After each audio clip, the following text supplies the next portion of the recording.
એ પતિ પત્ની રહેતા હતા ને, એમાં બેન ઘરનું કામ કરે અને ભાઈ ખેતીનું કામ કરે.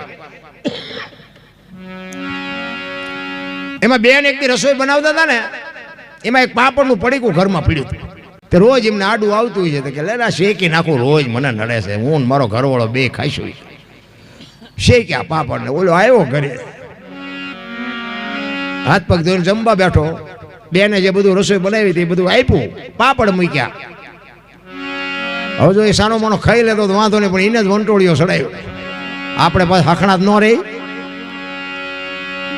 એ કે આ પાપડ મને ભાંગી દે.